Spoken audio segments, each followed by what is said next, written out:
한평생 시골 노총각으로 살았습니다. 남들, 특히 여자들이랑 잘 이야기를 못하는 탓에 변변찮은 연애도 한번 해본 적이 없어요. 한번 서울에 올라가서 일을 구하기 위해서 살아본 적이 있었으나 서울 생활에 도저히 적응을 못해서 다시 시골에 내려오게 되더군요. 나 같은 시골놈이 서울 가서 살아봤자 뭐하냐. 그냥 하던 대로 시골에서 부모님 도와 농사나 짓고 여기서 사는 게 이득이다. 라는 자기 합리화를 하면서 몇십 년을 시골에서 살았는데 그러다 보니까 부모님은 제가 결혼은커녕 여자 하나 못 만나는 것에 대해서 굉장히 많은 불만을 가지셨습니다. 옆집에는 얼마 전에 결혼을 했다더라. 너도 정 안 되면 베트남 여자라도 만나서 결혼을 해야지. 이렇게 늙어 죽을 때까지 혼자서 살 거니? 아이, 그건 아니고. 아무튼 저 알아서 할게요. 부모님이 걱정하시는 것만큼 저도 결혼에 대해서 생각이 없는 게 아니었습니다. 저도 남잔데 왜 사랑하는 여자 만나서 결혼을 해가지고 애를 낳아 키우는 꿈이 없었겠어요. 하지만 현실적으로 저 같은 남자한테 시집을 오는 여자가 많이 없었습니다. 그렇다고 해서 부모님 말대로 이대로 베트남에서 여자를 사오기는 싫고 솔직히 어느 정도는 자존심인 거 인정합니다. 시골 사는 사람들이야 동남아 사람들이랑 결혼 많이 한다곤 하지만 나까지 그런 사람이 되기 싫었어요. 어차피 지금도 혼자 먹고 사는 데는 정말 아무런 지장도 없는데 그런 여자들이랑 결혼할 바에는 그냥 혼자 사는 게 낫겠다는 생각도 했습니다. 그러나 부모님은 제 결혼을 포기하지 않으셨는지 계속해서 주기적으로 제게 선짜리를 주선했습니다. 하지만 선짜리 나가는 것도 한두 번이지. 처음에야 저도 당연히 기대를 많이 품고서 나갔습니다. 읍내 나가서 예쁜 정장도 하나 맞추고 잔뜩 긴장한 상태로 여자들을 만나봤어요. 그러나 저를 보는 순간 순식간에 좋지 않은 표정으로 변하는 여자들을 보니 저도 점점 그 선짜리가 무슨 의미가 있나 싶더라고요. 나이가 점점 찰수록 선짜리에 나오는 여자들도 나이가 많아지는데 그런 여자들조차 하나같이 저를 마음에 들어하지 않았습니다. 그 이후로 전 절대 부모님에게 선 안 볼 테니까 앞으로 결혼하라고 닥달하지 말라고 못을 박았어요. 결혼할 만한 여자가 없는데 어찌 결혼합니까? 어머니랑 아버지도 이제 그만 좀 포기하세요. 뭐 결혼하는 사람이 있으면 안 하고 사는 사람도 있지. 제가 하도 글이 나오니 한 몇 달간 부모님은 결혼에 대해서 이런 반고도 하지 않았지만 부모님은 꼭 본인들이 돌아가시기 전에 제가 결혼하는 모습을 보고 가야지 속이 시원했을 건가 봅니다. 한동안 주선하지 않았던 선자리를 또 잡아오셨더라고요. 당연히 전 안 가겠다고 화를 냈습니다. 아, 저 선 안 본다니까요. 대체 왜 이러세요? 저 그냥 농사 지으면서 이대로 혼자 살다 죽을 거예요. 여자들도 저 같은 놈 거들떠 보지도 않아요. 그만 좀 하세요, 제발. 우리가 모든 걸 다 걸고 이야기하는데 이번이 정말 마지막이다. 우린 정말 네가 결혼하는 거 보기 전까지는 눈 감고 무덤에 들어갈 수가 없어. 심성이 너무 곱고 착한 애니까 한번 만나라도 봐라. 이 애미애비 마지막 소원이야. 죽는 사람 소원도 다 들어준다는데 부모 소원 한번 못 들어주니? 부모님이 아주 눈물을 찍어내면서 저에게 호소를 하는데 근데 그걸 떨칠 수가 없더라고요. 그래서 정말로 마지막이라고 만나만 보겠다고 하고서 선자리에 나갔습니다. 그냥 별로 기대도 안 돼서 반팔에 반바지 차림으로 대충 샌들 끄고 나갔어요. 제 처지에 무슨 몸매 좋고 젊은 여자가 나올 리도 없고 커피 한 잔 시켜놓고 한 10분쯤 기다리니까 웬 여자가 제 쪽으로 다가오더군요. 근데 전 얼굴을 보고 기함을 했습니다. 저 역시 잘생긴 편이 아니라곤 하지만 솔직히 여자 얼굴 보고 저는 그 자리 박차고 일어나서 바로 뛰쳐나가고 싶었어요. 하면 안 되는 생각인 건 알지만 부모님이 노망이 든 건가 하는 생각도 했습니다. 심성이 고운 건 고운 거고 얼굴은 별개지. 제가 무슨 절세 미인을 소개해달라고 한 것도 아니고. 그래도 그냥저냥 평범한 여자 정도는 돼야 할 거 아닙니까? 근데 여자는 저보다 나이가 10살 정도 어린 거를 제외하면 아무런 장점이 하나 없었습니다. 쉰이 다 되어가는 제 나이에 여자는 10살 어려봤자 거의 40이거든요. 아, 안녕하세요. 필투 씨 맞으시죠? 오늘 선보기로 한 김선혜입니다.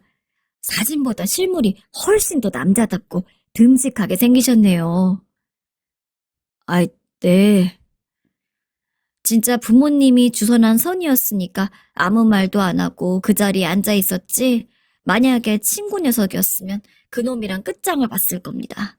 나가지도 못하고, 그렇다고 기분 좋게 앉아있지도 못하고, 울며 겨자 먹기로 시간을 보냈는데, 어쩜 시간은 그렇게 안 가는지, 여자는 내심 제가 마음에 든 눈치인지, 자기가 커피도 사겠다고 하고, 시도 때도 없이 제게 이런저런 질문을 했습니다. 전 그럴 때마다 여자가 제게 관심을 꺼줬으면 하는 바람으로 단답을 했지만, 필두 씨는 참 과묵하시네요. 저 과묵한 남자 좋아하는데. 라는 통에 뭐 어떻게 할 바도 없었습니다. 그날 집에 가서 부모님한테 엄청 화냈어요. 제가 아무나 결혼할 거였으면 진작 결혼했을 거예요. 차라리 훨씬 어린 베트남 여자랑 결혼하는 게 낫죠. 어떻게 저런 여자랑 결혼해서 살라고 말씀하시는 겁니까? 얼굴도 못생겼고 몸도 나보다 2배는 두꺼워 보이는데 아무리 내 상황이 큰 소리 낼 만한 상황은 아니더라도 이건 너무하잖아요, 정말. 사실 여자가 마음에 안 들었던 이유는 얼굴이 못생긴 것도 있었지만 무엇보다도 몸에 살이 너무 뒤룩뒤룩 쪄 있어서 그랬습니다. 제 키가 173에 70kg인데 여자는 저보다 한 15cm는 작아 보였어요. 그런데 몸무게는 좋기 80kg이 넘어 보이더라고요. 막말로 그게 여자입니까? 돼지지. 여성적인 매력이 아무것도 느껴지지 않는 사람이랑 대체 어떻게 결혼 생활을 하고 살라고 부모님은 그런 여자를 저한테 소개를 시켜줬는지 당초에 이해가 되지 않았습니다. 하지만 부모님은 화를 내는 제게 진정하라고 하면서 심성은 착한 애라고 잘 생각해보라고 이야기하시더군요. 여자 얼굴 보고 사는 거 아니다. 앞으로 한평생 네 반려가 되어서 살 여자인데 무엇보다도 심성이 착하고 생활력이 좋아야 하지 않겠니? 비록 겉보기에는 네 마음에 들지 않을 수 있을지언정 내가 걔만큼 착하고 똑부러진 애는 본 적이 없어. 그러니 너도 몇 번은 더 만나보고 생각을 하렴. 정말 다시는 만나기 싫었습니다. 하지만 정말 부모님의 성화로 진짜 하는 수 없이 몇 번을 더 만나봤지만 아무리 봐도 이성적인 마음이 생기질 않았습니다. 여자는 제게 적극적으로 관심을 표현하고 들이댔는데 그럴 때마다 저는 어떻게든 여자를 멀리하려고 안간힘이었죠. 게다가 처음엔 그저 몇 번 만나보라던 부모님의 말이 진짜 몇 번 만나보고 나니까 그 이후로는 그냥 눈 딱 감고 결혼 한번 하라는 식으로 말이 바뀌었습니다. 아니 생활력 강한 것도 좋지만 당장 같이 살아야 할 제 마음에 들어야지 부모님 마음에 들어서 뭘 합니까? 전 저렇게 자기 관리도 못하는 여자랑 한평생 살고 싶지가 않았어요. 그러나 현실적으로 매일같이 연로해 가시는 부모님, 아픈 곳이 많아지시는 부모님의 모습을 볼 때마다 정말 저런 여자랑이라도 결혼을 해야 하나 라는 생각을 안 할 순 없었습니다.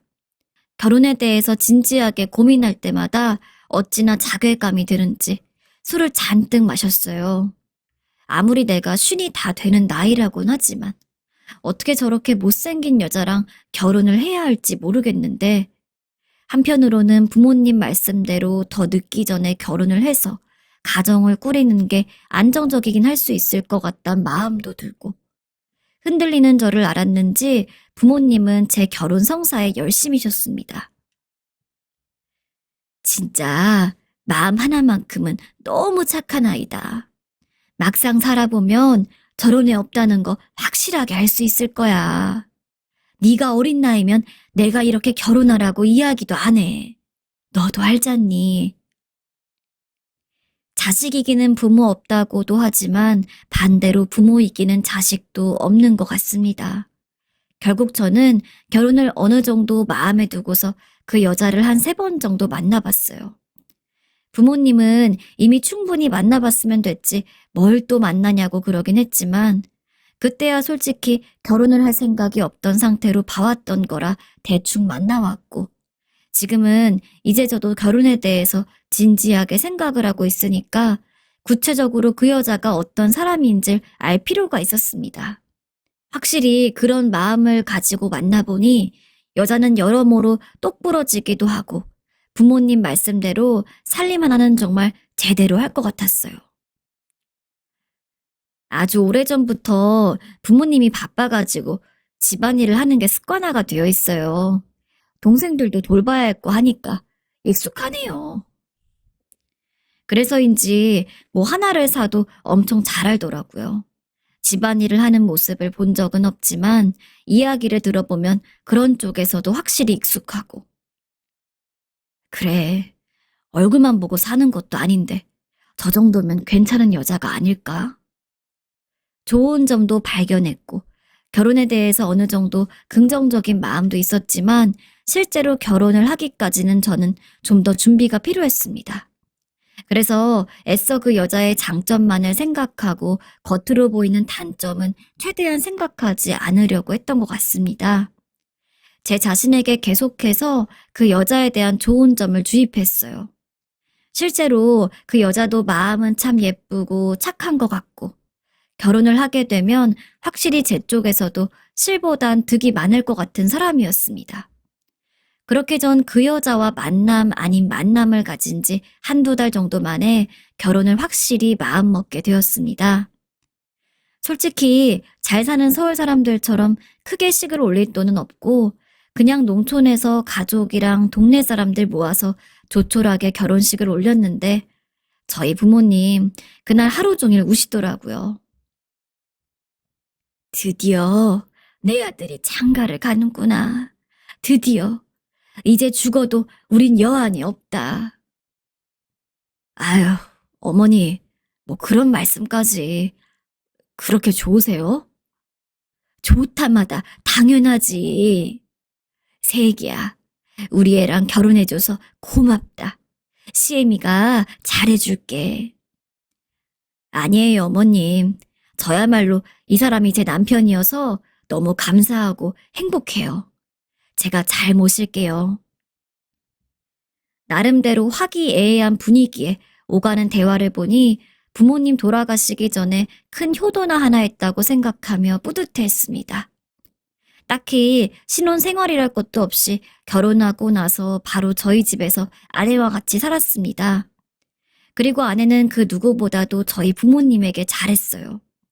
매 끼니마다 말하지 않고도 식사를 차리는 것은 물론이고 어디 불편한 곳은 없는지, 아픈 곳은 없는지 꼬박꼬박 묻고 아들인 저도 잘 챙기지 못하는 걸 아내가 챙기더라고요. 여보, 우리 어머님, 아버님 무릎이 많이 안 좋은가 봐요. 제가 한의원에서 약을 좀 지어왔어요. 이거 내가 못 챙길 땐 당신이 꼭 챙겨드려요. 아, 그래? 그걸 또 언제 갔다 왔대? 아무튼 고마워.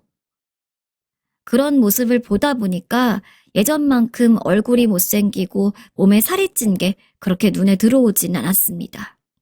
하지만 그래도 어느 정도 관리를 하는 게 좋을 것 같긴 해서 일부러 아내에게 같이 농사도 지으면서 건강식으로 식사를 좀 하자고 이야기를 했어요.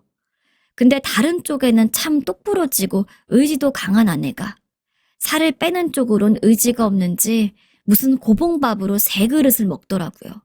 한 끼에. 아, 그거 좀 너무 많이 먹는 거 아니야? 줄여도 되지 않아? 이 정도 먹지 않으면 밥을 먹은 것 같지가 않더라고요.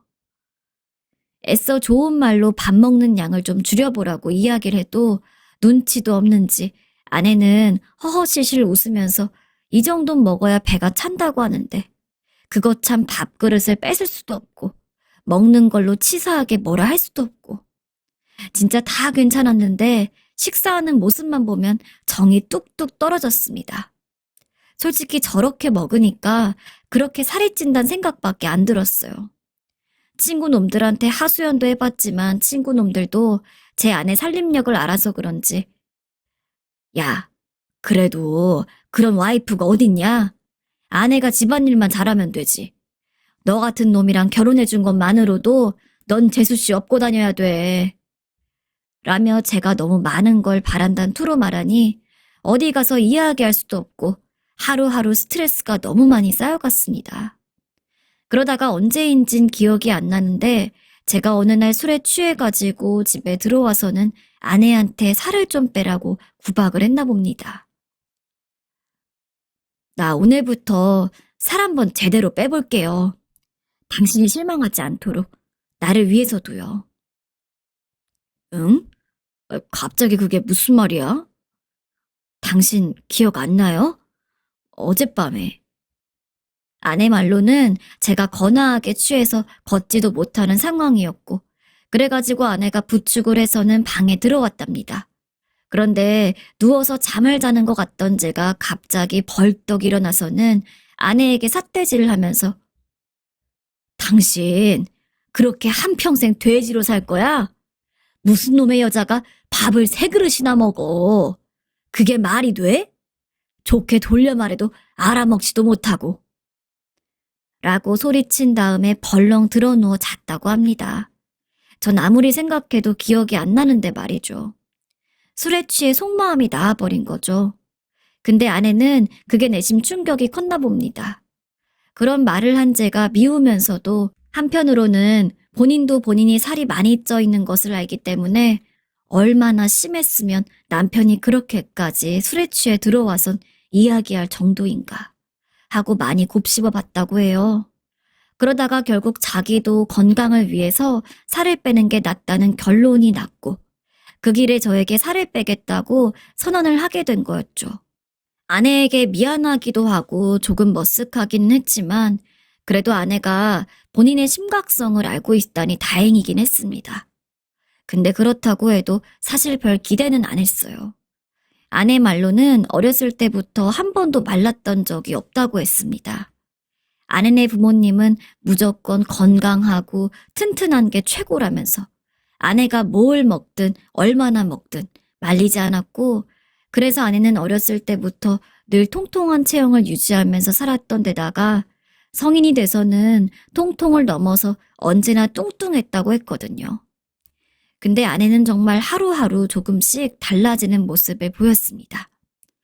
물론 처음부터 엄청난 변화가 있던 건 아니에요. 근데 일단 매 끼니마다 3그릇씩 먹던 밥을 1그릇으로 줄였습니다. 당신이 웬일이야?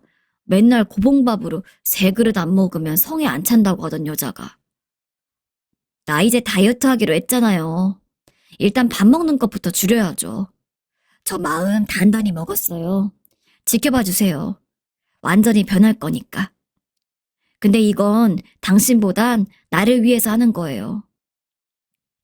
굉장히 의외의 모습인지라 처음엔 기대도 안 하고 별 관심이 없던 저도 점점 아내의 다이어트를 유심히 살펴보기 시작했습니다. 아내는 밥을 줄이는 것을 시작으로 해서 집에서 꾸준히 운동도 하고 그전에 힘들다고 종종 나오지 않았던 농사도 자기가 먼저 나와서 일손을 돕고 있을 정도로 부지런하게 변했어요. 아내는 땀 흘리는 걸 극도로 싫어하는 성격이라 제가 가끔 농사를 도우라고 해도 농사일에 잘 참여하지 않았습니다. 언제나 햇빛이 없는 집안에서 집안일만 열심히 하는 편이었는데 육수 같은 땀을 뻘뻘 흘리면서도 허리 한번 펴지 않고 운동 삼아 일을 하는 아내를 보니까 정말 마음을 제대로 먹었구나 싶더라고요. 아내에게 변화가 생긴 것이 눈에 보인 것은 다이어트 1달치였습니다. 여보, 나 8kg이 빠졌어요. 정말? 와, 당신 대단한데? 덜 먹고 운동 많이 하니까 확실히 몸도 가벼워지고 좋아요. 근래 들어서 조금 얼굴살이며 팔뚝이며 가늘어진 것 같다 싶었더니 아내는 그 한 달 사이에 무려 8kg을 뺀 거였습니다. 내 아내지만 정말 대단하다 싶더라고요. 한번 살을 빼는 것에 대한 맛을 알아챈 아내는 그 뒤로 더 열심히 다이어트를 했습니다. 한 그릇씩 비웠던 밥도 이제는 반 그릇으로 줄이고 반찬도 밥량에 딱 맞게 먹으면서 밥을 다 먹으면 반찬도 더 손을 대지 않았어요.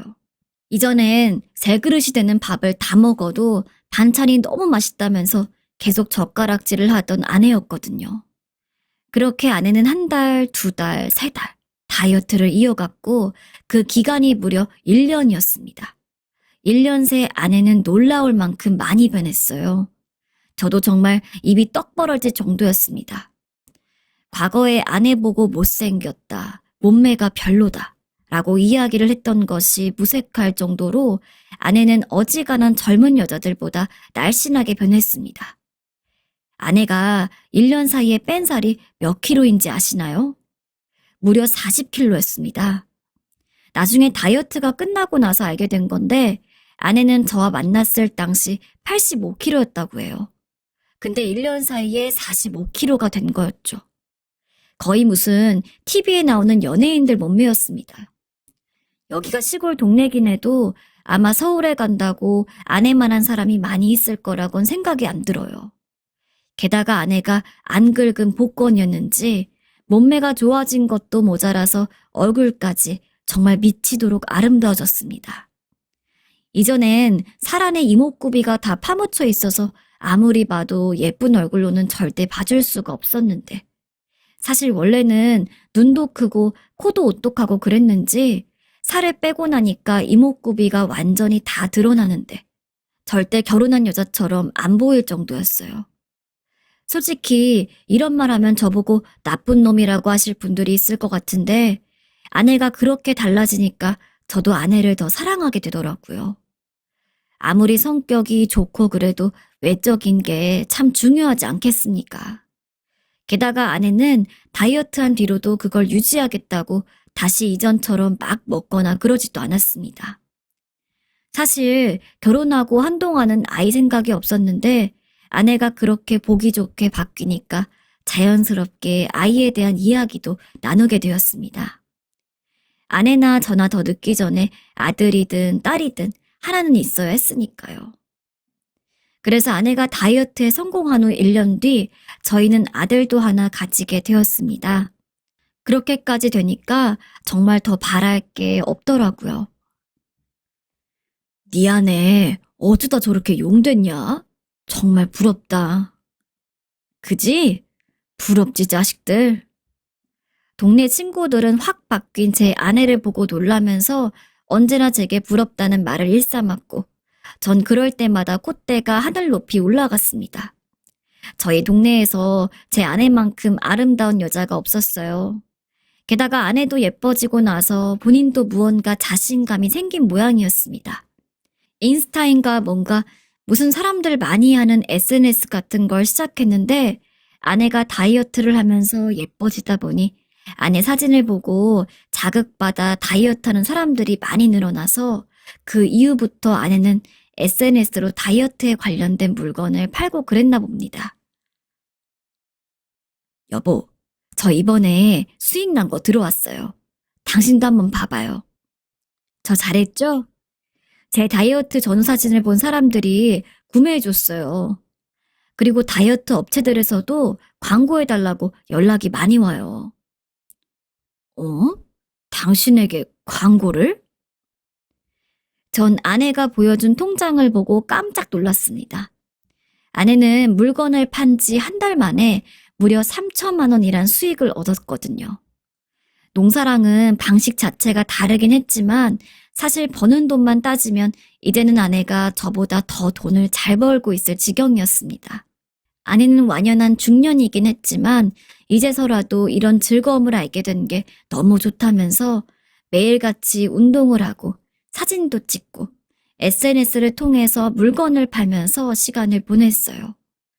어느 날은 SNS로 알게 된 친구들을 만나러 간다길래 제가 큰 마음을 먹고 서울까지 보내줬습니다. 그런 일들이 하나도 아깝지 않았어요. 아내는 언제나 자기 수익의 대부분을 저에게 줬고 그 덕분에 전 그 어느 때보다도 풍족하게 지낼 수 있었으니까요. 부모님한테도 이 사실을 이야기하니 내가 그러니까 이 결혼 꼭 하라고 했지? 내가 뭐라 하든 정말 우리 며느리가 복덩어리야, 복덩어리. 하고 의기양양해 하시는데 막상 이렇게 된 거 보니까 부모님에게 할 말도 없고 실제로 저는 부모님이 결혼하라고 닥달하지 않았으면 절대 아내랑 결혼하지 않았을 테니까요. 네, 맞아요. 어머님 말씀이. 정말 이 여자랑 결혼 안 했으면 어찌 되었을지 아찔하네요. 지금 저희는 시골을 벗어나서 서울에서 살고 있습니다. 아내가 활동을 하기에 서울이 좋기도 하고 사실상 지금은 제가 농사를 짓는 것보다 아내가 하는 일을 돕는 게 수익이 더 좋기 때문에 농사는 따로 인부를 써서 진행을 하고 있고 전 서울에서 아들이랑 아내와 셋이 지내고 있어요. 서울에 아예 정착을 하게 되면서 걱정을 안 한 건 아니었습니다. 왜냐하면 아내가 예뻐진 만큼 눈독 들이는 남자들도 많을 게 뻔했으니까요. 저랑 손잡고 길가를 가고 있는데 아내에게 추근대는 남자도 있었습니다. 그래도 아내의 한결같음을 믿고서 서울에 올라왔고 실제로 아내는 한눈 한 번 안 팔고 늘 저와 아들을 위해서만 살고 있습니다. 이쁜 아내가 내조까지 잘하고 심지어는 돈도 잘 벌어오면서 눈에 넣어도 아프지 않을 아이까지 함께하고 있으니 정말 저 같은 시골 노총각 인생에 이런 기적이 있어도 되나 싶을 정도로 행복합니다. 근래 들어서 약간 고민이 있다면 평생 농사만 짓고 살아와서인지 제가 서울에서 할 일이 없다는 거였어요. 기껏해야 막노동 정도. 근데 그런 공사판 일도 매일 있는 게 아니다 보니까 사실상 지금은 아내 수입의 대부분을 의존하고 있습니다. 그래도 남자가 체면이 있지.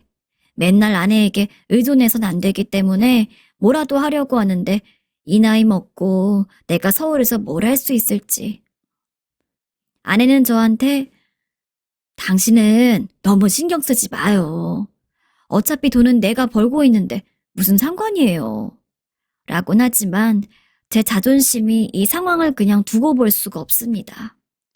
혹시 저 같은 시골 출신도 아파트 경비원 같은 일 하면 잘할 수 있으려나요? 이것저것 알아보곤 있는데 서울은 안 그래도 일자리가 없어서 참 고민이긴 합니다. 그래도 솔직히 지금은 아내가 있어서 버티고 있어요. 아내는 바쁘더라도 집안일은 꼭 자기가 하는 터라 전 집에서 손을 댈 일도 없고요.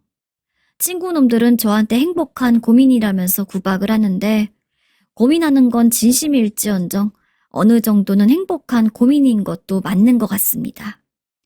옛말에 부모 말 들어서 후회할 거 없다고 하는데 정말 그런 것 같아요. 부모님 말 잘 들어서 이렇게 지금의 아내를 만나게 된 거 아니겠습니까? 진짜 제 인생 최고의 선택이었다고 해도 과언이 아닙니다. 여러분들도 부모님이 뭐 하라고 하시면 어지간해서는 그냥 받아들이세요. 부모님이 설마 자식의 앞길을 망치겠습니까?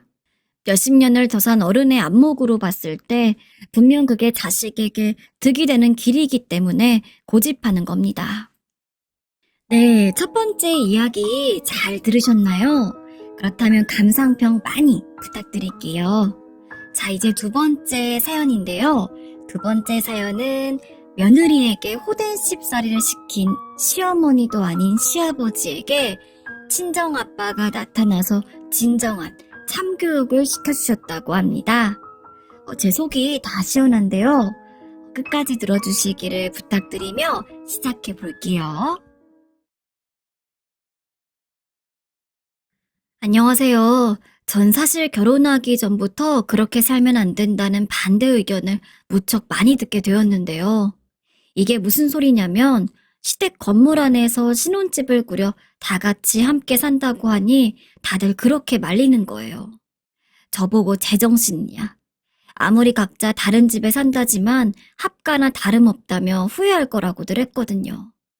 그때는 저도 사랑에 눈이 멀어 귀담아 듣지 않았는데 지나고 보니 그게 다 맞는 소리였어요. 저희 시부모님은 좀 부유하신 편이었고 한번 사업이 망하신 적은 있지만 그래도 기반이 탄탄하시다 보니 건물 한두 채 정도는 갖고 계셨어요. 본래 시부모님이 살고 계시는 건물도 한 채 있었는데 두 분은 1층에 살고 계셨고 2층은 저희 남편이 살고 있었거든요. 처음엔 그냥 그런 줄 알았고 결혼을 하게 된다면 어른이 다른 집에서 살아가겠거니 생각을 했어요. 그런데 남편이 초반에 프로포즈를 할 때부터 이미 못을 박더군요. 유진아, 나는 우리 집 건물에서 너와 엄마 아빠와 함께 위아래로 오순도순 같이 사는 게 꿈이었어. 너에게 첫눈에 반했을 때부터 내 여자라고 생각했고 너랑 결혼해서 평생을 행복하게 살고 싶어. 이쯤 되면 가장 중요한 얘기가 앞에 나와버렸는데도 저 역시 남편을 무척 좋아하고 헤어지기 싫었기에 뒤에 있는 말만 크게 들려왔나 봐요.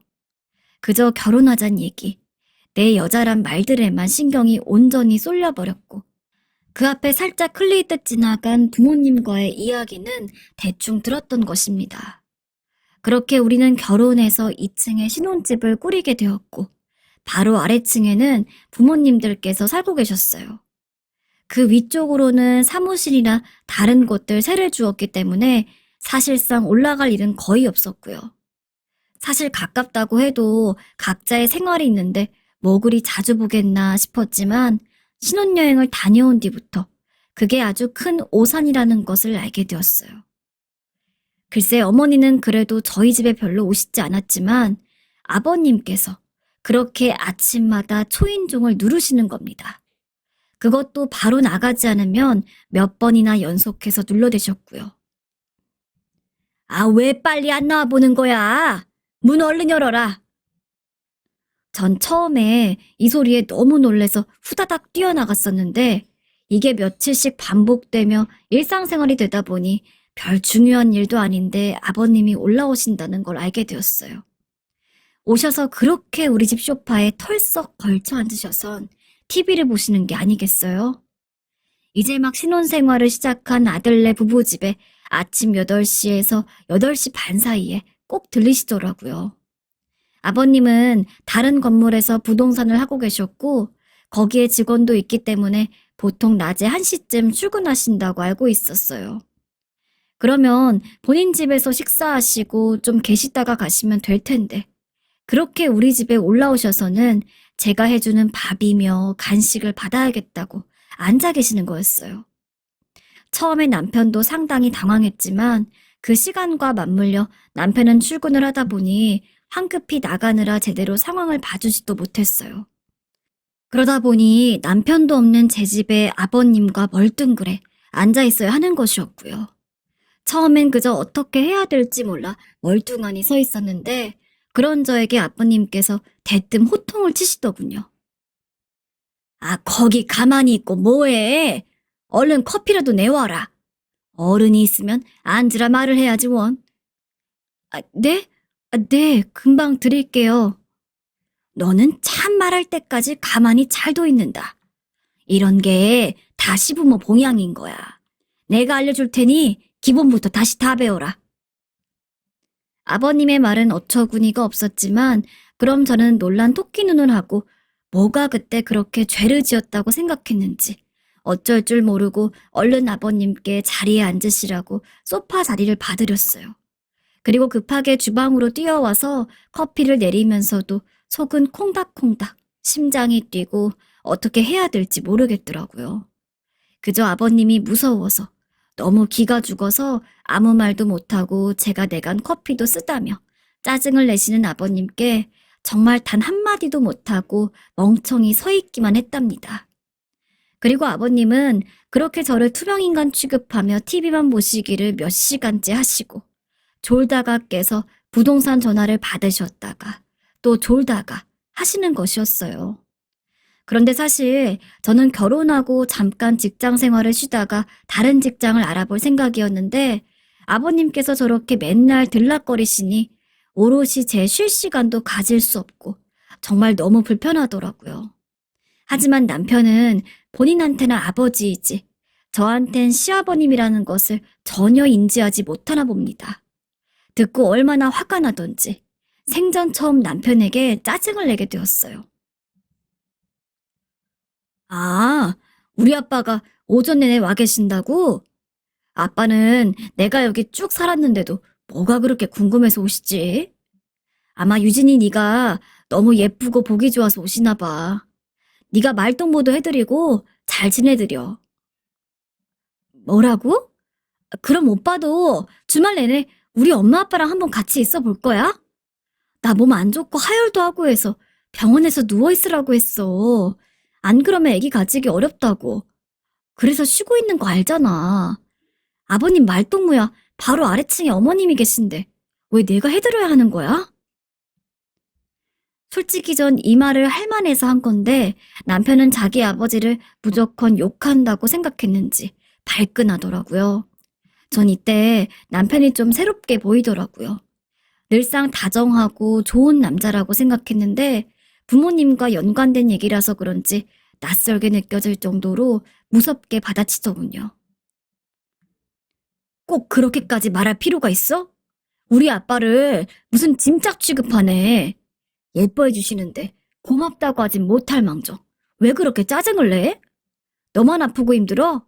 나도 몸 힘든데 우리 결혼했고 가정 꾸렸으니 매일매일 열심히 출근하잖아. 집에서 놀면서 그거 하나 힘들어가지고 찡찡거려?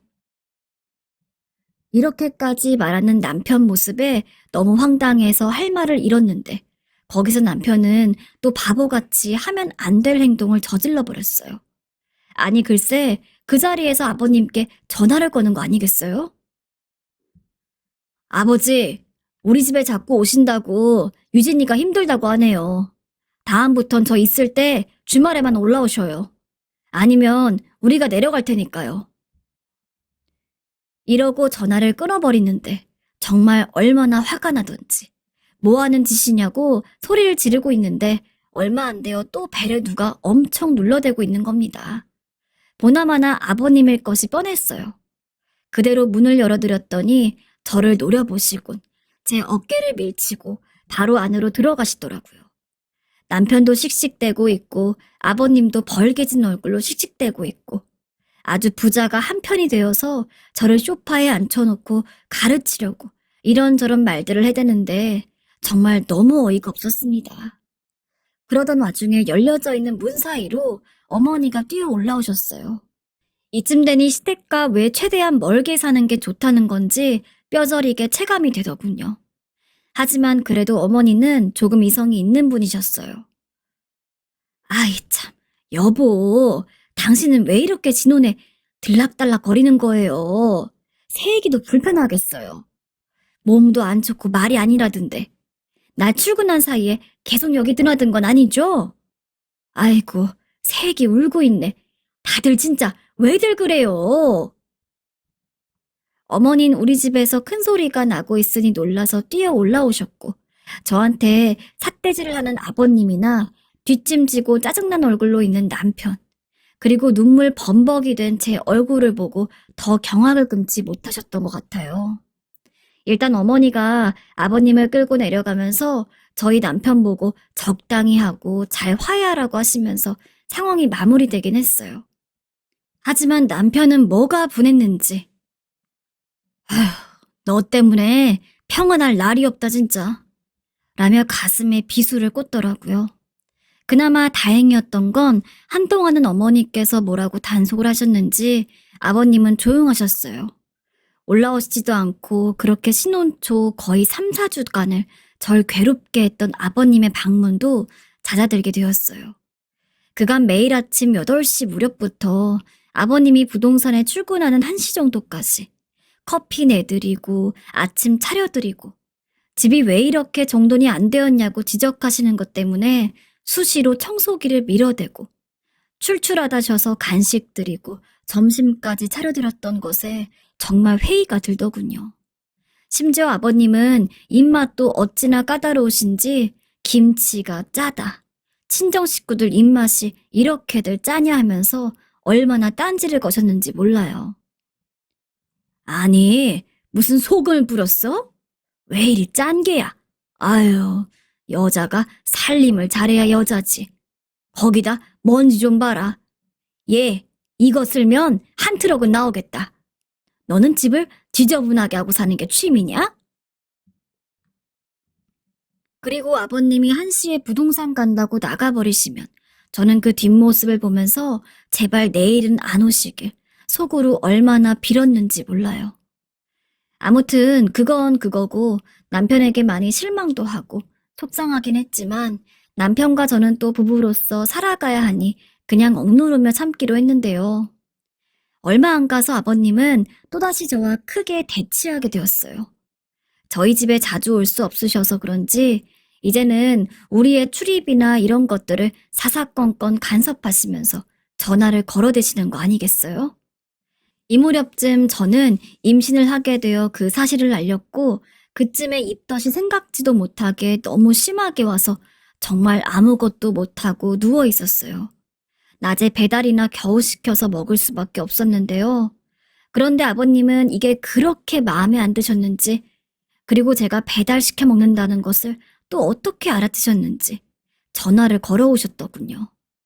전 이제 수신번호에 아버님이란 세 글자만 봐도 진저리가 날 정도였는데 일부러 안 받았더니 받을 때까지 하시기에 결국 받았어요. 근데 정말 듣자마자 온몸이 달달 떨릴 정도로 아버님은 막무가내의 말들을 저한테 해대시는데 어느 순간 제 눈에서 눈물이 흐르고 있더라고요.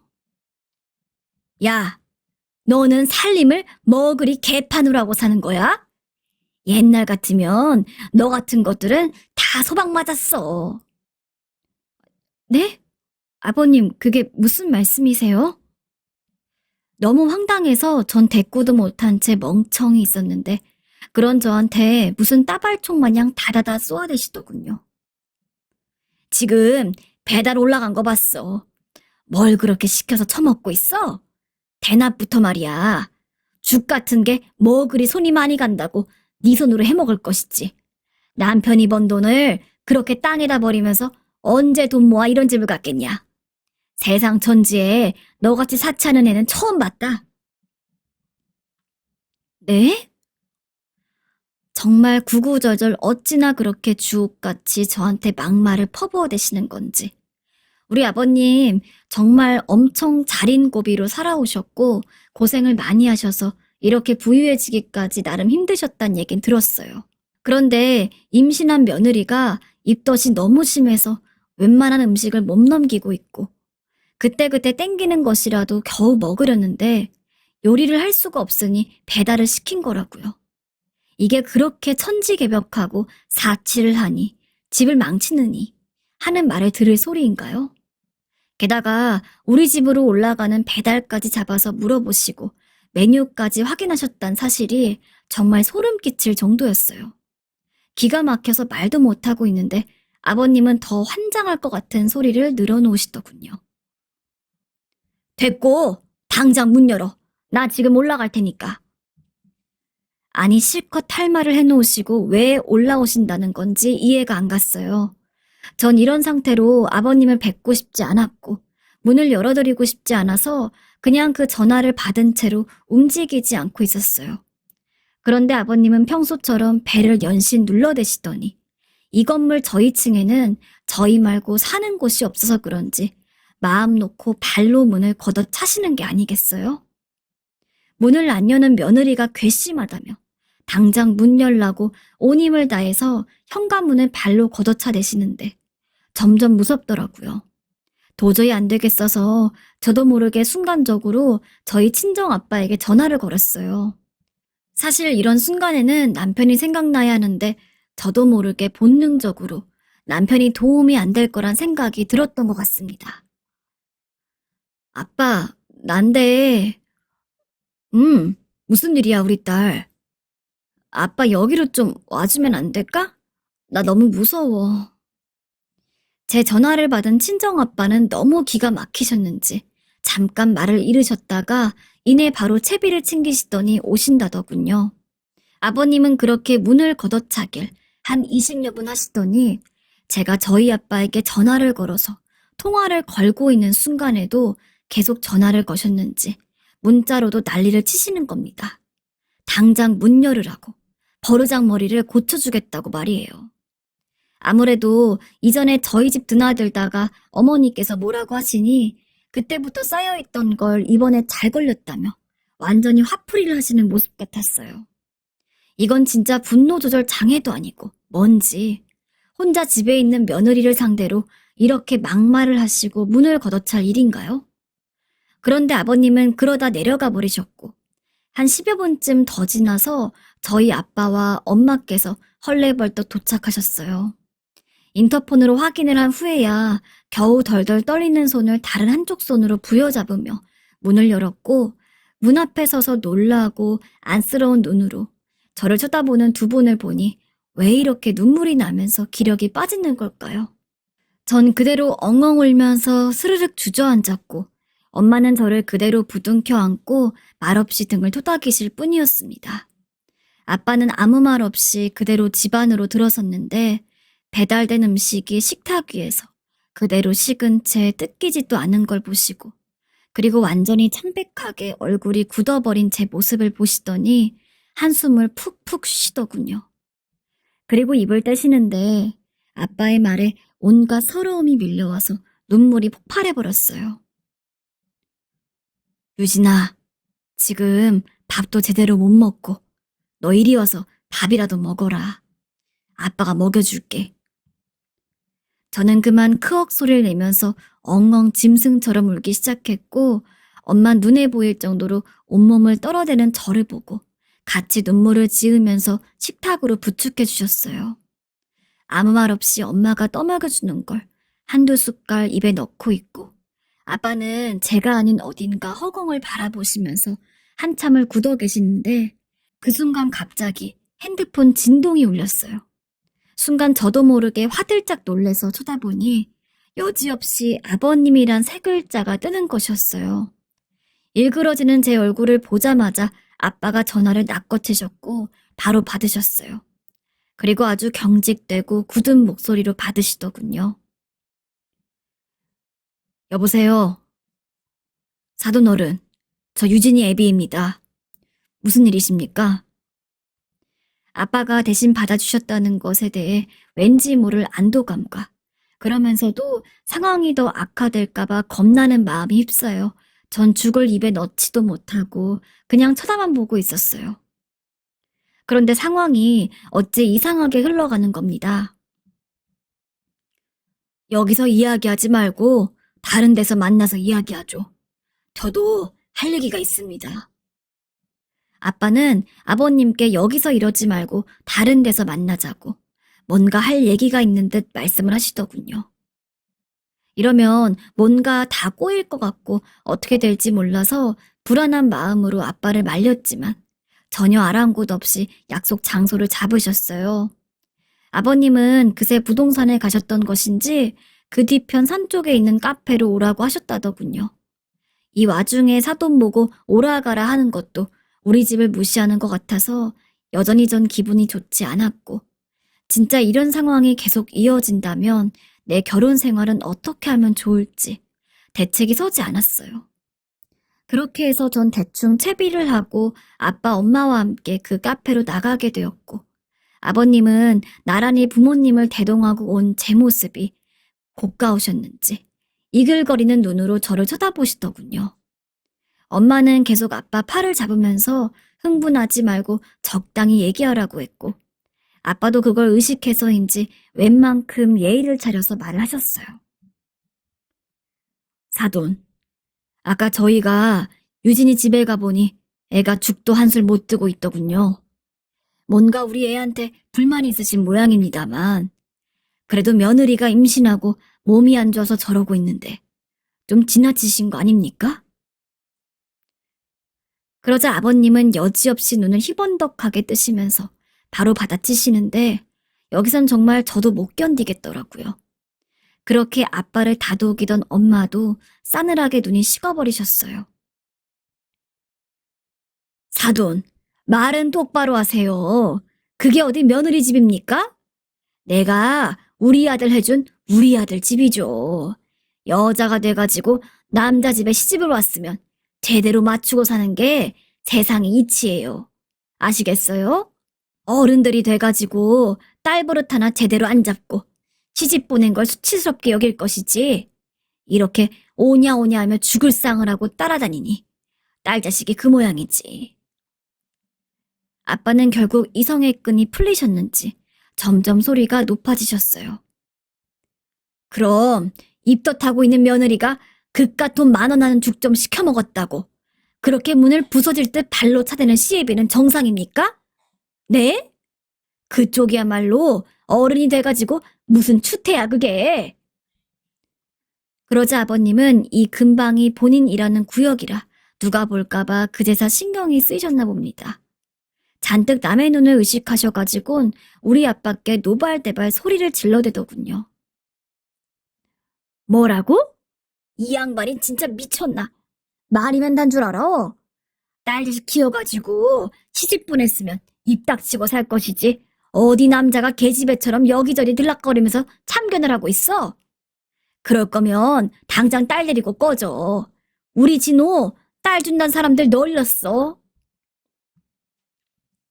이 말을 듣고 있자니 저도 숨 막힐 듯 분노가 치밀어 오르는데 제가 뭐라고도 하기 전에 아빠는 그대로 자리에서 벌컥 일어서셨고 이후로 완전 아수라장이 벌어져서 카페에 있는 사람들도 기겁을 하고 옆으로 피하게 되었어요. 아빠가 그 길로 아버님 멱살을 휘어잡았고 놀라서 눈이 휘둥그레진 아버님을 그대로 붙잡아 끌고 몸싸움을 하면서 카페 뒤쪽으로 나갔기 때문입니다. 솔직히 누가 봐도 차라리 아버님이 반대로 우리 아빠 멱살을 잡았지 반대의 상황이 쉽게 예상될 순 없었어요. 저희 아버님은 제 남편처럼 키도 커서 180이 넘었고 저희 아빠는 170을 좀 넘는 자그만한 체구의 마르신 체형이었거든요. 눈으로 볼 때는 그래 보일지 모르겠지만 사실 저희 엄마가 그렇게 유난스럽게 아빠를 말리고 다독이려는 데에는 이유가 있었어요.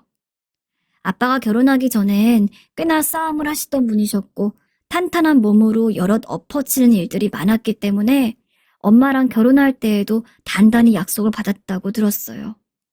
물론 제가 태어나기도 전 일이라 전 어렴풋이 그냥 기억만 하고 있었지만 실제로 아빠는 제가 태어난 이래 그냥 일반 직장을 오래 다녀오셨고 여기저기 연탄 봉사도 하시며 사람들과 부딪히는 일을 거의 본 적이 없었거든요. 아마 그런 일이 저 몰래 있었을 수도 있겠지만 적어도 제 눈으로 본 적은 없었고 그런 걸 눈으로 보는 건 처음이었어요. 게다가 카페 뒷문이 산으로 이어지기 때문에 왠지 모르게 불안감도 이어지고 따라가 보려고 했지만 엄마는 그냥 두라고 하시더군요.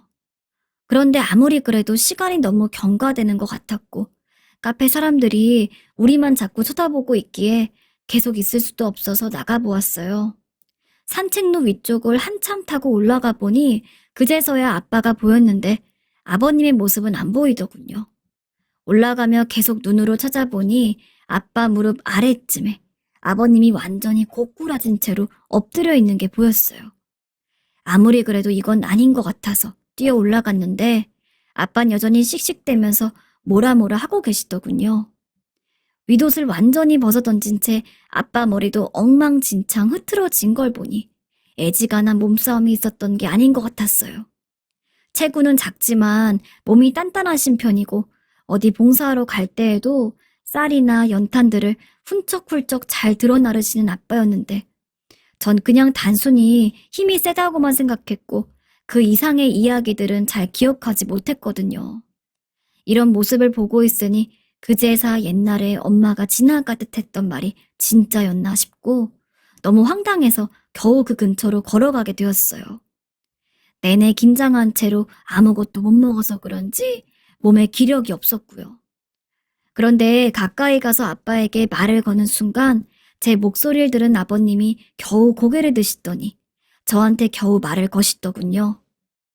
아빠는 눈이 찢어질 듯 아버님을 노려보고 아버님은 제 눈도 제대로 맞추려고 하지 않고 딴 데를 보시면서 입을 떼셨어요. 근데 솔직히 좀 충격적이고 그런 모습에 더욱더 정이 떨어지는 건 왜 그러는지 모르겠어요. 며느님, 내가 잘못했어. 내가 잘못했어. 어? 저한테 그렇게 막말하며 너가, 야, 소리를 해댈 땐 언제고 며느님이라니요. 진짜 약자는 함부로 막대하고 이렇게 못할 꼴을 당하고 나니 그제서 원하지도 않는 이상한 호칭으로 비굴하게 사과하시는 모습을 보니 너무 기막혔어요. 어른이 사과를 하는데 가만히 있을 수도 없고 그렇다고 완전히 마음을 열 수도 없고 정말 이러지도 저러지도 못하겠더라고요. 그렇게 집으로 돌아와서 전 이날의 일이 너무 피로하게 느껴져 완전히 기절하듯 잠들었어요. 일어나서 남편에게 이런저런 일이 있었다고 말을 하니 기분이 영 나빴는지 남편은 또 냉전에 들어가더군요.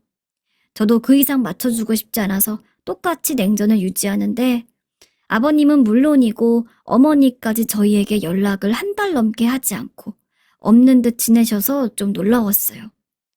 그런데 어느 날 갑자기 남편이 침묵을 깨고 말을 하더군요.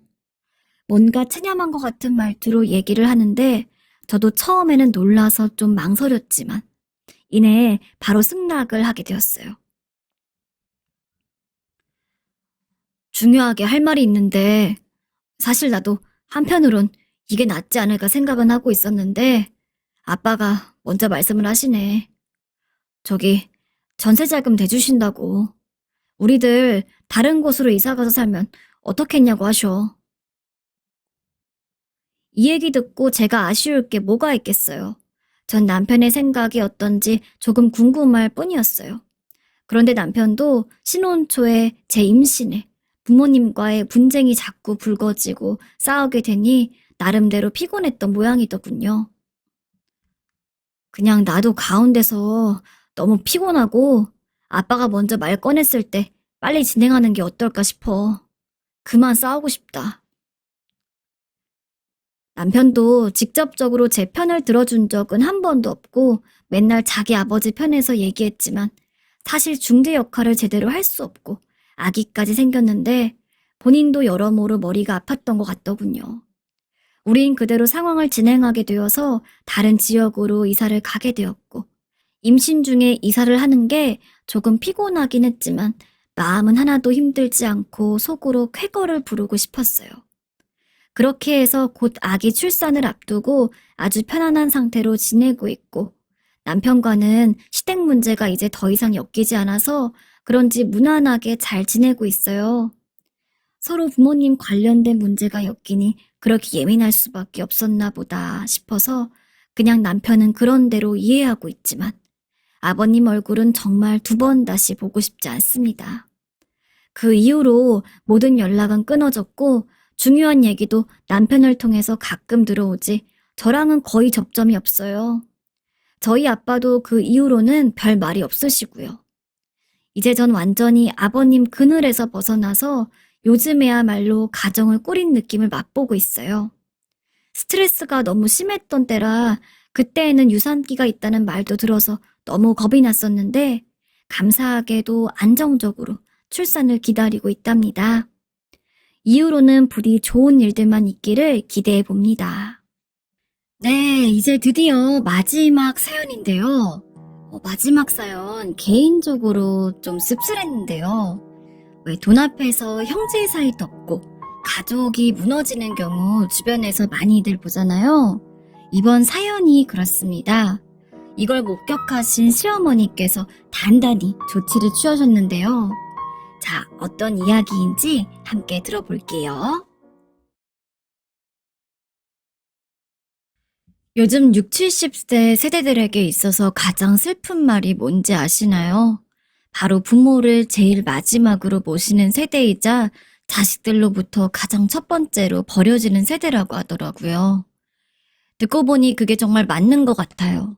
어릴 적부터 봐오기론 당연히 어른들을 모시고 사는 것을 알며 살아왔으니 그리 살다가 요즘에 3, 40대 자식들은 부모를 모시지 않으려고 해서 이 부분에서 많은 갈등이 생기는 것 같아요. 그런데 자식들도 모시기 싫어서 그러는 게 아니라 역대 최초로 자기 부모 세대보다 못 사는 세대라서 그렇다더군요. 아무튼 부모 자식 관계는 참 힘든 것 같아요. 제가 왜 이 말을 하냐면 바로 저희 시댁 때문이에요. 저희 친정 쪽이야 엄마 연세가 그렇게 많으신 것은 아니고 정정하신 편인데 시어머니는 연세가 좀 되시거든요. 80살이 넘으신 나이에 치매까지 걸리게 되셔서 보통 힘들어 하시는 게 아니에요.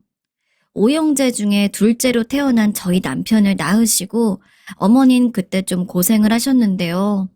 왜냐면 태어난 지 얼마 안 되어 소아마비에 걸리게 되었고 초등학교 무렵까지 차도가 없어서 어머니께서 늘 업고 다니셨다고 하더군요. 여자아이도 아니고 뼈무게 때문에 더 무겁게 느껴지는 남자아이를 어머닌 셋째, 넷째를 임신했을 때 빼고는 웬만해선 늘 업고 다니셨다고 해요.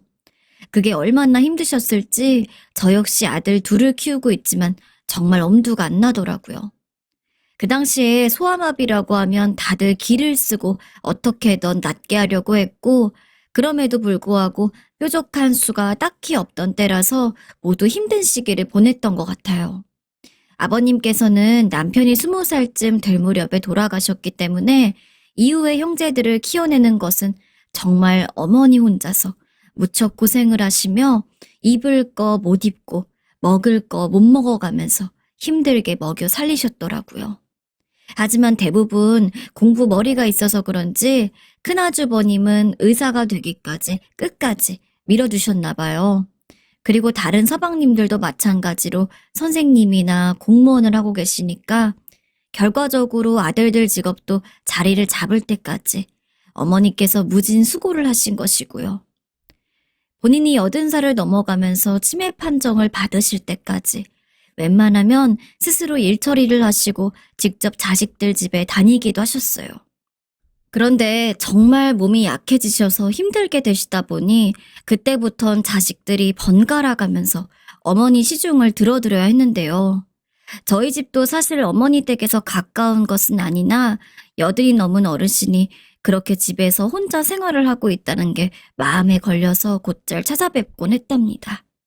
저희 애들도 어머니가 해주신 밥을 너무 좋아해서 가끔 가면 제가 어머니를 도와서 같이 밥상을 차려서 양껏 먹고 하루씩 자고 오기도 했어요. 다른 아주버님과 서방님, 동서들도 간혹 왔다 갔다 하긴 했었고요. 그런데 치매 판정을 받게 되시니 이젠 이렇게 그냥 어쩌다 들려서 들여다보는 상황으로 이어질 순 없겠더라고요. 왜냐면 혼자 화장실도 잘 못 가시고 식사도 못 하시고 정신도 온전치 못하셔서 인지 능력도 떨어지실 텐데 말이에요.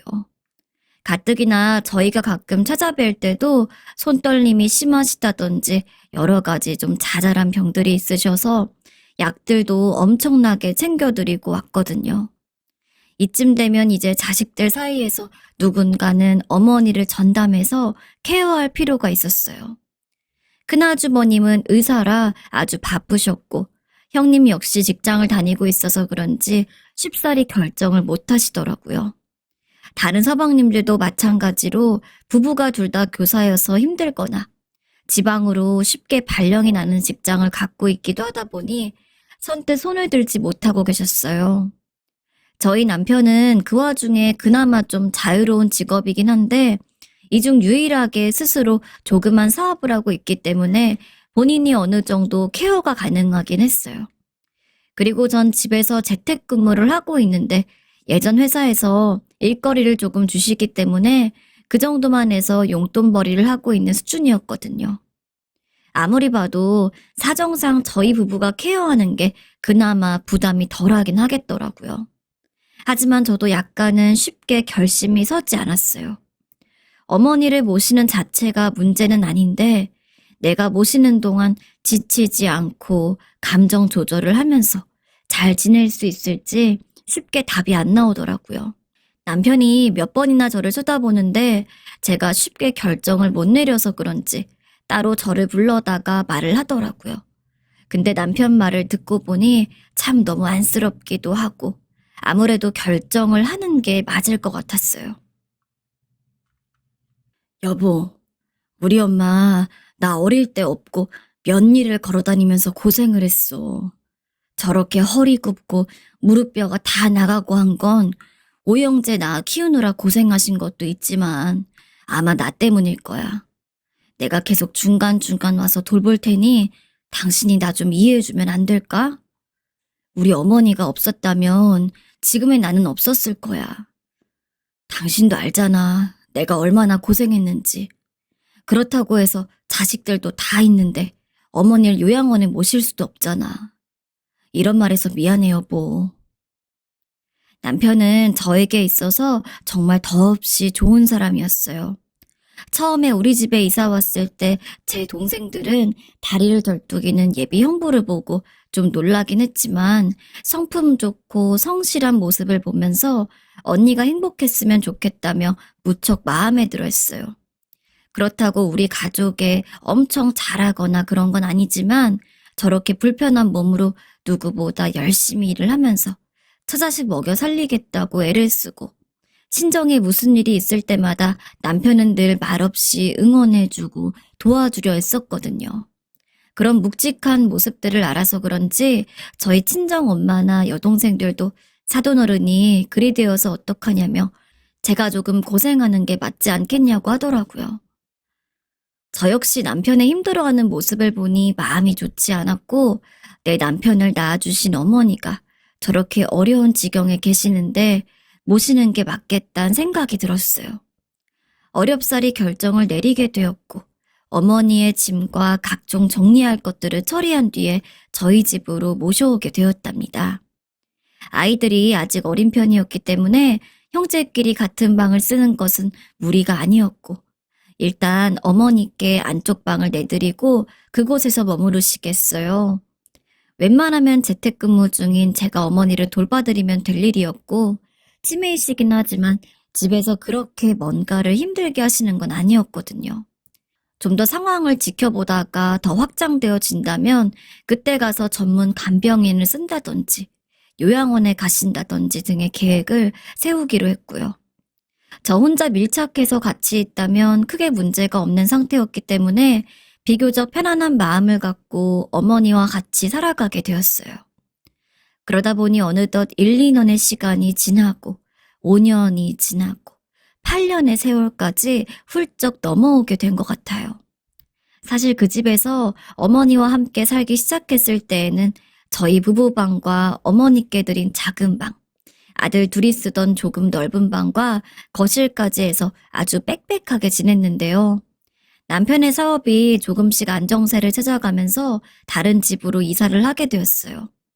어머니가 계신 것을 고려하고 두 아들들에게 방을 따로 주기 위해서 계속 여러모로 알아보고 뛰어다녔는데 마침 참 감사하게도 좋은 평수와 구조를 가진 집을 얻게 되었답니다. 어머니를 모신다는 게 개인적으로 저에게 쉽지 않은 일이기도 했지만 그래도 살면서 점점 남편의 사업들도 좋아지고 우리가 머물던 집들도 넓혀가게 되니 결과적으로 더 좋은 일이라고 생각했어요. 어머닌 깜빡깜빡 하시면서 뭔가를 잊어버리고 잘 넘어지시기도 하고 기억을 잃어 힘들어 하실 때도 있었지만 제가 걱정했던 엄청나게 위험한 단계까지는 가지 않았기 때문에 그리 손이 많이 가진 않았어요. 늘 함께 다니고 모시고 다니고 제가 바빠서 계속 돌보기 힘들 때에는 남편이 급히 회사에서 나와주거나 혹은 근처에 살고 있는 제 여동생들이 와서 어머니와 함께 집에 있어드리기도 했었고요. 그 사이 애들도 크다 보니 할머니께 어떤 것들을 도와드려야 하고 조심을 해야 하는지도 어느 정도 인지를 하고 있더라고요. 오랜 시간 할머니와 지내와서 그런지 이제 가족 완전체처럼 애들도 기억하게 되었으니까요. 늘 어머니는 저에게 지나가는 말처럼 참 고맙다. 내가 복이 많은 사람이구나. 라는 말씀을 하셨는데 저를 며느리로 아셔서 그런 말을 하실 때도 있고 다른 동네 아줌마로 착각하실 때도 있기 때문에 흘려들을 때가 있었어요. 그런데 어느 날 어머니께서 점심에 냉면을 드시다가 말씀을 하시는데 정신이 있으실 때 모습처럼 힘있게 말씀을 하시길래 좀 놀랬어요. 내용 역시 일반적인 얘기가 아니라서 더 집중하게 되었는데요. 민우애미야, 니네 시할아버지가 뭐 하던 분인지 아냐? 네? 저도 남편에게 듣긴 한 것 같은데 가물가물해서 잘 모르겠다고 했어요. 어머니는 본래 시할아버님께서 그 지역 상당한 부자로 살고 계셨고 저희 아버님 역시 그 밑에서 유산을 물려받아서 땅도 많이 유지하고 계셨다고 하더라고요.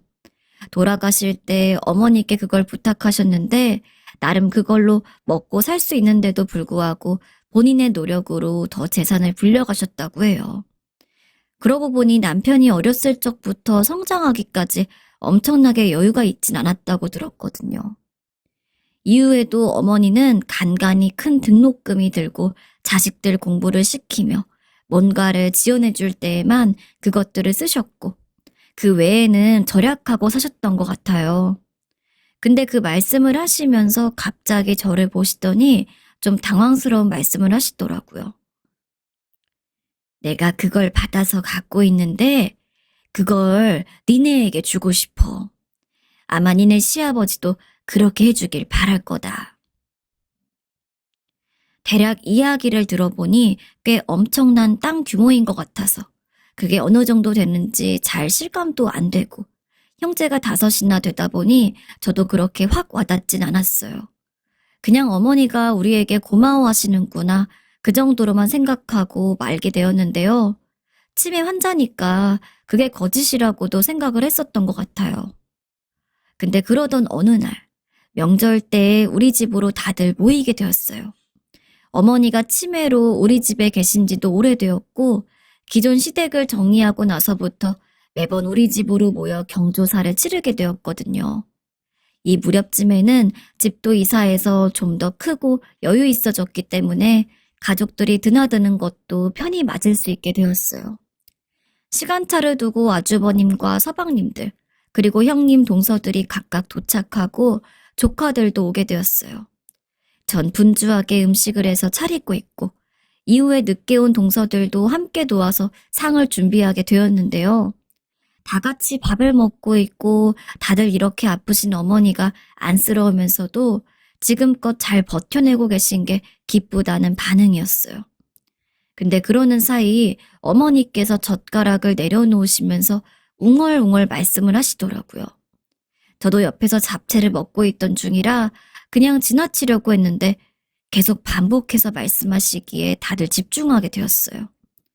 근데 그 말을 듣는 순간 저도 당황스럽고 그 말에 순간적으로 저와 눈이 마주친 동서들, 서방님들과 아주버님의 표정은 약간 난감한 상태로 바뀌게 되었답니다. 나는 내 땅들 전부 둘째네 줄 거야. 우리 둘째 애기들한테 줄 거야. 그러시면서 다시 오물오물 음식을 씹으시더라고요. 근데 아무래도 거기 있는 자식들이 쉽게 흘려들을 수 있는 내용은 아니잖아요. 누구 하나 무슨 말이냐고 묻지를 못한 채로 먹다 멈춰 있는데 어머니는 다시 주변을 흐리멍텅하게 둘러보시더니 똑같이 말하시더라고요. 내 땅들 둘째 애기들 줄 거야. 아무도 안 줄 거야.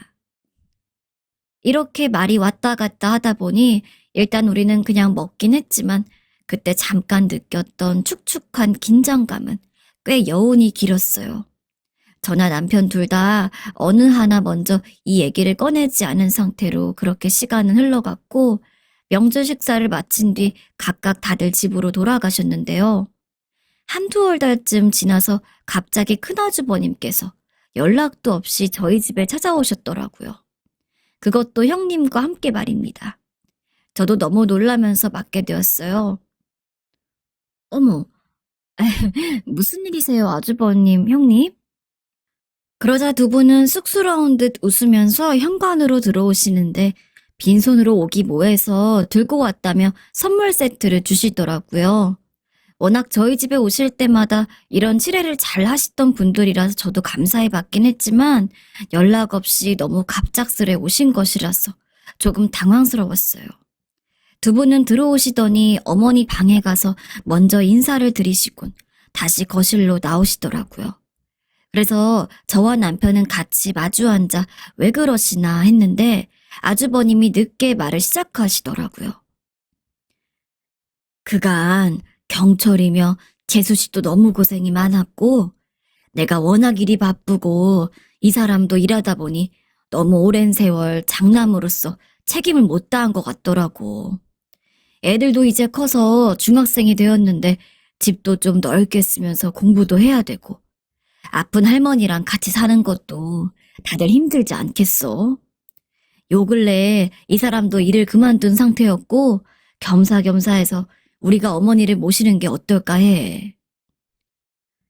생각지도 못했던 제안이라 우리는 좀 고민을 할 시간이 필요했고 당장 빠르게 어떤 결정을 내리면 좋을지 모르겠더라고요. 그리고 우리 아이들은 이미 할머니와 지내는 생활에 익숙해져 그렇게 불편하지도 않았어요.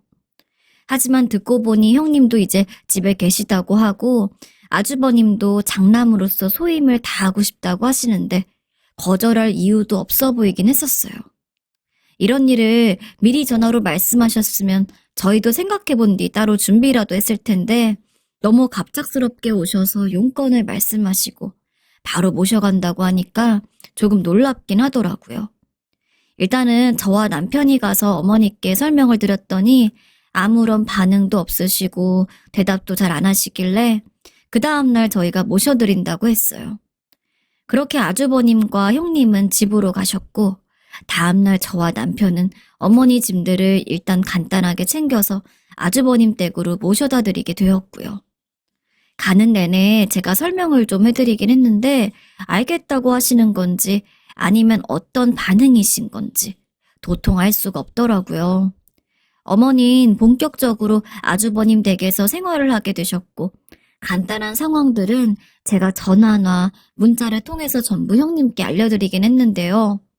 그러고 집에서 이제 텅 비어있는 어머니 방을 보니까 은근히 안 계신 것이 티가 나긴 하더라고요. 애들도 약간 적응이 안 된다고 했지만 우린 또 그럭저럭 적응하면서 살아가게 되었어요. 저희 친정엄마께서도 사실 진즉 장남이 모셨어야 했던 것 같은데 네가 그동안 고생이 많았다고 하셨고요. 그렇게 있고 저도 아이들 공부에 신경을 쓰면서 나름 또 바쁜 생활을 하고 있었고 그날따라 장볼 게 많아서 차로 마트 4군데를 돌면서 땀을 뻘뻘 흘려가며 장을 봐왔어요. 한창 성장기 남자애들이라서 한 달 식비가 어마어마하거든요. 그걸 낑낑 쥐고 엘리베이터를 타려는데 건물 현관 앞쪽에 익숙한 형체가 보이는 겁니다. 잠깐 쎄한 느낌이 스쳐갔지만 그냥 올라가려는데 아무리 봐도 이상해서 다시 그쪽을 보았어요. 근데 엘리베이터 옆 계단 통로 쪽에 웬 사람이 있더라고요. 자세히 보니 그건 바로 저희 어머니셨던 것입니다. 그 덥고 찜통인 엘리베이터 아니면 외부는 에어컨도 없어서 푹푹 찌는데도 계단에 웅크리고 앉아 계시더라고요. 열이 너무 많으셔서 더위를 타시는 어머니가 그나마 좀 온도가 낮고 시원한 그 돌계단에 엉덩이를 붙이고 몸을 웅크리고 계셨어요. 전 냅다 놀라서 소리를 질러버렸고 그 큰 소리에도 어머닌 크게 놀라지도 않으시면서 저를 힘얼거나 눈으로 보시더라고요. 결국 그 길로 어머니를 모시고 집으로 올라왔고 얼른 장바구니를 식탁에 올려놓은 뒤 어머니께 물을 드렸어요. 상황을 좀 여쭤보고 싶은데 어머닌 더위에 너무 지치신 건지 상의도 땀으로 다 젖어 있으셔서 얼른 씻겨드려야겠더라고요. 대체 여기까지 혼자 어떻게 오신 건지도 알 수가 없고 좀 불안해서 목욕시켜드린 이후에 곧장 형님께 전화를 걸었어요. 그랬더니 형님은 왜 또 이렇게 있는 대로 화가 나 계신 걸까요? 아휴, 어머니 거기 가 계신 거야? 안 그래도 우리 서진이가 할머니가 자꾸 작은 아빠네 데려달라고 했다던데 거긴 또 어떻게 가셨대? 저 역시 미스테리였어요. 아무래도 몇 달 안 된 큰아들 집보단 이 집이 좀 더 익숙하시니 오고 싶으실 만도 한데 말이라도 하셨으면 제가 모시러 갔을 텐데 말이에요. 전화를 끊고 난 뒤 어머니께 뭘 여쭤보려고 하는데 어머님 목욕을 하시고 완전히 나른해지셨는지 그대로 주무시더라고요. 모든 게 영 수수께끼인 상태로 저희 집에서 주무시게 한 뒤에 그 다음 날이 마침 주말이라 남편과 이런저런 얘기들을 했어요. 그 와중에 어머니께서 깨셔서 거실로 나오시더니 이렇게 말씀을 하시는 거예요. 저기 애들 다 불러라. 여기로. 간만에 집에서 주무신 어머니께 뭔가 좀 말을 걸어보려다가 생전 안 하시던 말씀을 하시니까 좀 놀랍더라고요. 저와 남편은 허둥지둥 아주버님과 서방님들께 연락을 해서 집으로 오시라고 말씀을 드렸어요. 누가 봐도 이건 좀 이례적인 일이었기에 어머니가 뭔가 중요한 말씀이 있으신 건지 아니면 본인도 몸 상태가 위독함을 인지하셔서 그러시는 건지 좀 긴장이 되더라고요. 이윽고 형제들과 형님, 동서들도 다 도착해서 거실에 다들 같이 앉게 되었어요. 그런데 이후로 어머니께서 하시는 말씀은 상당히 거칠었고 정신이 있다 없다 하신 어르신이 쉽게 말씀하시는 말투가 아니었어요. 이내 내가 왜 부른지 모르겠냐들? 약간 쎄한 느낌이 들기도 하고 최근까지 모셨던 아주버님과 형님은 한층 더 긴장하고 굳은 얼굴로 어머니를 쳐다보더라고요. 같이 살면서 뭔가 안 좋은 일이 있었나 싶어 좀 쎄했는데 어머니의 그런 시선은 아주버님 댁뿐만이 아니라 다른 서방님들을 향해 있기도 했어요. 너그들 나 치매 걸렸다고 할 때는 입 싹 닫지 않았어들?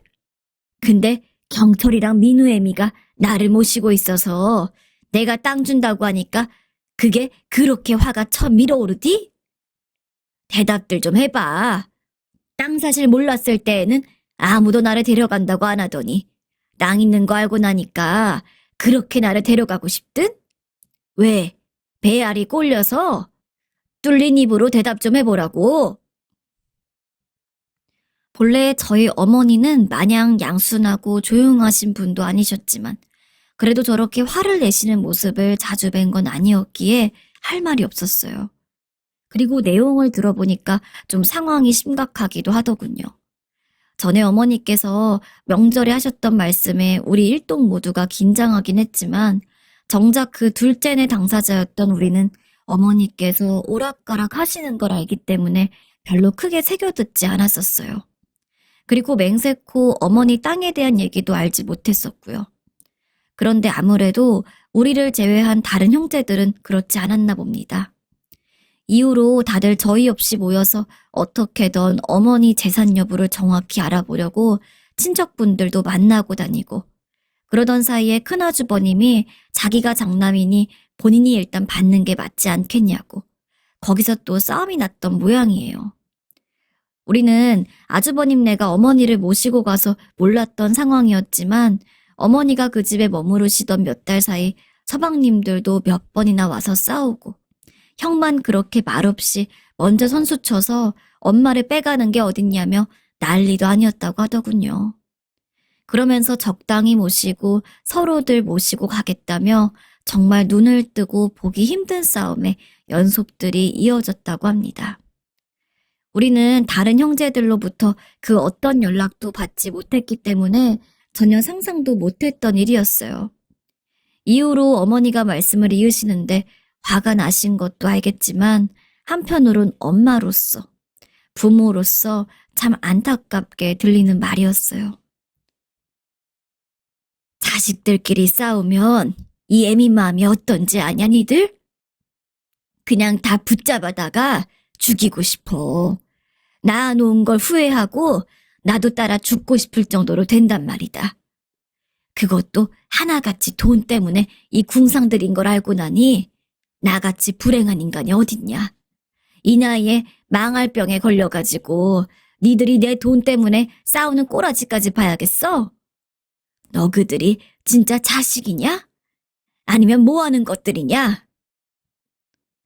어머니의 엄중한 말씀은 뒤로 갈수록 점점 거칠어지면서 강한 협박처럼 얘기가 되어버렸고 그 자리에서 어머니 말고는 그 누구도 입을 열 수 없는 분위기가 되었어요.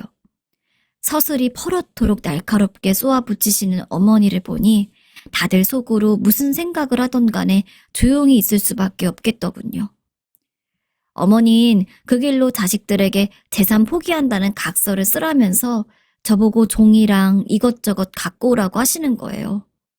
그 칼날 같은 분위기에서 홀로 일어나서 낼름 종이를 갖고 오는 것도 너무 불편했지만 하도 갖고 오라고 호통을 치시는 통에 결국 가져다 드렸어요. 어머님 무조건 둘째네에게 땅을 줄 것이며 나머지 것들은 신경 끄고 살라면서 포기하겠다고 사인을 하라고 하시더군요. 그때 작은 서방님이 더 이상 못 참겠는 듯한 얼굴로 어머니, 이런 건 효력도 없어요. 아세요? 그리고 그런 법이 어디 있어요? 전 자식 아니에요? 말을 꺼냈으나 어머니께선 옆에 있는 물통을 냅다 걷어 차시는 통에 보통 심각한 상황이 아니라는 걸 감지하게 되었어요. 일단은 다들 조용히 사인을 하게 되었고요. 이렇게 해서 얼떨결에 어머니께서 남기시는 유산이 저희 남편과 제 앞으로 오게 되었고 어머니는 그 이후로 그런 일이 없었던 것처럼 저희 집 안쪽 방에서 지내고 계시고 있어요. 참 아직도 신기한 일인 것 같아요. 어떻게 치매였던 분이 갑자기 정신을 차리고 저렇게 똑부러지게 말씀하실 수가 있는지 아직까지도 미스테리거든요. 그리고 그 일이 있고 난 후에도 어머니는 정신이 오락가락 많이 하셨기 때문에 그때 어머니의 분위기가 다시는 나오지 않아서 신기할 따름이더라고요. 하지만 얼마 전에 걸려온 동서의 전화가 너무 제 마음을 불편하게 하고 전혀 생각지 못한 스트레스가 되어 밤잠을 이룰 수 없게 하고 있는데요. 어머니께서 저를 세게 말씀을 하시긴 하셨지만 나중에 돌아가셨을 경우 남편과 상의를 해서 다시 잘 나눠서 가지는 게 맞지 않을까요? 전 이러나 저러나 생각이 없었는데 동서가 걸어온 전화를 받고 나니 너무 걱정스럽고 불쾌하게 느껴졌거든요. 형님, 아무리 그래도 혼자 그걸 다 채가시는 건 아니죠. 유산이 뭐 장난인 줄 아세요? 저희 남편이랑 저랑 눈 똑똑히 뜨고 어머니 임종까지 지켜보고 있을 거고 이유도 우린 만만하게 대처하지 않을 거예요. 적당히 챙기시고 선 넘지 마세요. 이런 전화를 받았기 때문이에요. 전 유산을 욕심낸 적도 없고 형제들끼리 나눠 갖는다고 해도 문제가 없어요. 그리고 이런 얘기는 형제들끼리 하면 될 것을 형님 동서들끼리 이렇게 전화를 하면서 저에게만 몰아붙이듯 말을 하는 것도 참 너무 불편하더라고요. 모르는 새에 왕따가 된 듯한 느낌도 들고요. 도대체 저는 어떻게 하면 좋을지 모르겠어요. 가뜩이나 남편은 이번에 어머니께서 하신 말씀들을 듣고 자기 형이나 동생들에게 상당히 실망해 있는데 이런 전화까지 제가 받은 걸 알면 무척 상처를 받을 것 같은데요. 아무래도 남편에게 의논을 해서 좀 더 다른 방법을 찾아봐야 되는 걸까요?